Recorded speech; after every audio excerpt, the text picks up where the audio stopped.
we're at Haval in Kempton Park today. We're going to check out the new Haval H6 GT that was launched the other day. I didn't get a chance to see it there, so we're sneaking to a dealer and seeing it here. Yes. Joined by my friend Murray Kroukamp, Murray on Cars. Yes, hey thanks. Murray, we're going to have a bit of fun with this thing today. We are, definitely. And everybody's talking about this H6 GT. Yeah, and it looks wonderful. Looks good. It looks good. the styling is great. 150 It's kilowatts aggressive. in this thing. I want to More feel than it enough. on the road. I want to see exactly what they've done with interior as well. Can't wait for it. Yeah, Can't so wait for it. give us a few minutes. The car's out with somebody at the moment. When it gets back, we're going to have a bit of fun. Check you in a few Lovely. minutes. You can see the difference at the front end. That's already where you see so many changes. Aggressive, angular, sharp angles. Carbon fiber look here. Yeah, a bit of carbon fiber at the front end over here. You can see what immediately stands out to me. Check these LED headlights over here. Awesome. And just the angles, the sharpness, that's what counts. Very futuristic. And a feature over there, those yellow-green. Yellow-green seems to be the theme of this GT. Not like many other sporty GT versions that use red all the time. And it works well. It works well, it looks good. The black, Let's- the black regular. Black mirrors, and then of course, being the GT, the coupe, because it's the H6 coupe. Notice how much sharper the C-pillar is, bringing it into the tail end over here. So it's much, much more aggressive. The normal H6 doesn't have as sharp a line at the rear. That's a big change over there. With your And spoiler. spoiler at the top of the back window, as well as on the boot lid. Two spoilers, and then check there. The carbon fiber strip across the back end as well. And powered tailgate. Pretty good. And a full-size spare wheel for a change, which is really good to see. Okay, so we got all of that over there. Close that. There it goes. Go to the inside. Right behind the wheel of this H6 GT. You can see a lot of features, and a lot of them are common to the, of course, to the normal H6. But look at that screen over there, the 360 degree. You saw it spinning over there. Obviously, it's picking up, I think, my hand as well. But you've got the nice 360 degree camera. You've got this rotary switch, of course, for the gear shift, not the normal gear lever, which also makes quite a difference. And let's just see what it's like. 150 kilowatts under the bonnet, right? That's correct, but when you put it in Yeah. race, it becomes Yeah. 155. Okay, so where's the race mode? You gotta set it to mode Okay, here. can we do that quickly? There you are. That's when I get it. Yeah. All right. Can I do a bit of a pull-off with the race mode? Of course. Okay, so you got to do the race mode on screen. Geez, something you got to just get used to the fact that you got quite a lot of different things you got to do.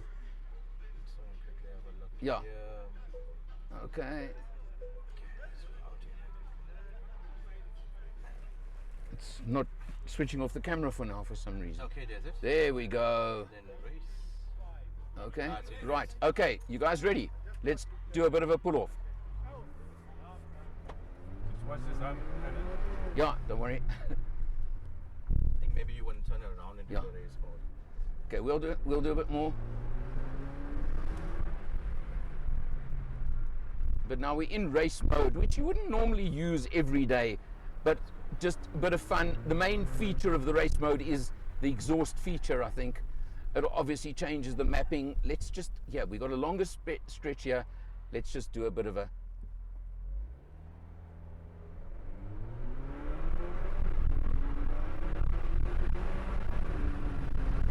And we better stop for the stop street. But I think that gives you an idea. The acceleration is quite exceptional in this mode, I have to tell you. It really is good. This is a 7-speed dual clutch auto, right? That's correct. Okay, so you got that. You got this 1.5. It's the 2-liter turbo, eh? Yes, that's correct. 2-liter turbo. What the Newton meters on it? That was the one Yeah, thing. 120 Newton meters. Okay, 320 Newton meters, which is quite something for a car of this sort. But it's not only about the performance. It's about everything. It's about a family SUV that's just got a bit of a fun factor to it. I mean, one thing I'm noticing is, and I think when we come back in a few minutes, we'll need to just put it into normal mode, is the fact that, Right. okay, do you want me to go up here? Okay. when you're in normal mode, I think it's a bit more relaxed, isn't it? And I'm guessing the gear shifts don't quite snap your neck like they have been up to now. So you need to just, let's just see again. Yeah, you've got obviously pretty snappy gear shifts in this mode. Can we just stop for a second and put it into normal mode? Yes. And I'll just pull over here. I'm sure we're okay for a minute. Would you mind just setting it back to normal mode for me? That's a normal. Okay, now we're going to do the relaxed thing. So let's just see, all safe. Do you want me to turn around here? Turn around there. Yeah, okay. And now I'm driving.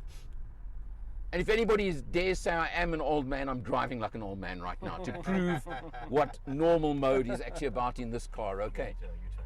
Yeah. Don't anybody notice the U-turn, but we're going to do a quick U-turn over here. And now we'll drive this thing like, I don't want to Miss say what. Daisy. Yeah, like the grandfather I am, okay? We'll just take it nice and easy, nice and sedate. Hit a few potholes just to test the suspension and see what it's like. Come on, it's South Africa, South African roads. We got potholes, we know about it. Do I go? Yeah. So let's see how it handles the potholes, that's the point. And it handled them fairly well, I must say, can't complain. And this is nice and smooth. Notice the difference in the gear shifts. How much smoother they are suddenly, and not snapping like they were. I mean, even when you do put your foot down, and it's not that it's lacking in power in this mode, it's pretty good for power delivery anyway, but there is a difference, let's just say that.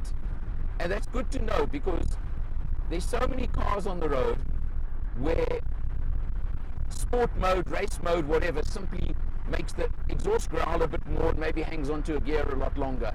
This one at least does give you a bit more of a difference than that. And it's got that comfort as well. Yeah, now I mean, listen, this is now in the mode where we could drive down to Durban and relax and take the family, because you've got that and you've got all of those features. Okay. Now, the other thing is that this has got a heads-up display in front of me. It's got lane departure. It's got all the safety. And has it got adaptive cruise control? It does, yes. Okay, so what they term ADAS, it's got all of that. Sorry? Yeah.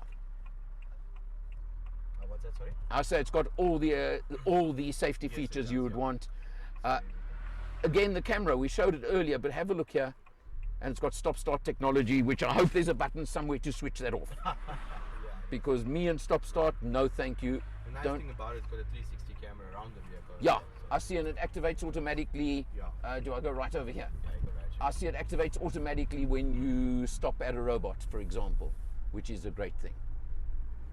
Okay, can we do a second loop and let Murray have some driving Yes. time? Okay, Stop so I'm just right going to here. stop over here, Yeah. and here we go. Okay, and just swing it. No. Just park it, just put it in park. Aha! You just And press for that's it. park. Right, fantastic.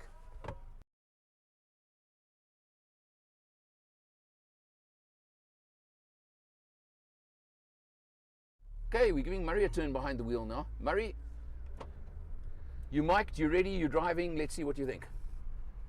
I must say, I like the heads-up display. Yeah? I think it's very, it's not a cheap heads-up display like the ones you get with those little screens. Little that pop-up pops up. screen. No, this is the proper Um, thing on the windscreen, which is good and makes a difference. Definitely a premium feel to it, premium look to it. Seats are awesomely comfortable, and you can feel the torque. The torque is there. It's not. The nice thing is the suspension is also not too firm. Yeah. It's quite composed. Yeah, and I must be honest, it feels like a European car. Some of our European car friends. Yeah. I'm just zooming in and showing the screen over there. You've got that big screen, the instrumentation. I mentioned just now the rotary switch for the gear lever, and the storage space and phone things, etc. underneath that center console. Also very neatly done. It's a very neat looking car overall. And you'll notice throughout the interior the greeny yellow stitching everywhere. Interesting from the point of view that everybody these days seems to think red has to be the color when you want to make it into a GT or sporty version. So at least there's a change here. It's this yellow-green color. You'll see it throughout the interior, the doors, on the seats, etc. It's all over the place. And standard on this model as well, panoramic sunroof. There you go. So that's another feature you do get on this GT. Okay, Murray, let's go. Okay. So again, just driving in comfort mode. Yeah. Really not bad. It's not like it's not one of those super SUVs that you have to hammer the whole time.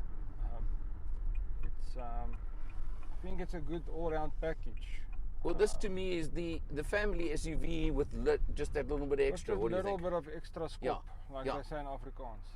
Yeah, absolutely. And It's, okay, you're not in race mode, so you're not feeling the kick up your rear end when the gear shifts happen. Yeah, but that's not it's not too much of a problem. Yeah, the thing is, 155 kilowatts nowadays doesn't sound like much, but the way it gets delivered is the key. Yeah. Well, that's the secret of turbos now as well. And of I course. think it's well balanced in this vehicle. Yeah, I have to agree with you on that. I mean, now we take it nice and easy, and it's really smooth, pleasant, comfortable, isn't it? Very comfortable. And like I say, Yeah. suspension-wise, it's not. You might think it's very firm. If you have a look at the design of the car, it looks like look, it's aggressively styled. Looks like a very sporty SUV. But suspension-wise, it's not. You can use it every day. It's not. Yeah. And now we just coming back to the interior again. I mean, there's lots of legroom in the back. It's certainly family sized. I'm sitting very, very comfortably in the back, Brian, as well. We got no issue with legroom over here. Headroom, even though there's a panoramic roof, plenty headroom with my hat on, which is always the test, of course, seeing as I'm vertically challenged. So we got to compare to much taller people sitting in the back, and you wouldn't have a problem. So keep that one in mind as well. It's important, and you've got to know that factor. So priced at 630,000 Rand, I'll round it off. The Haval H6 GT certainly is an interesting new proposition on the market.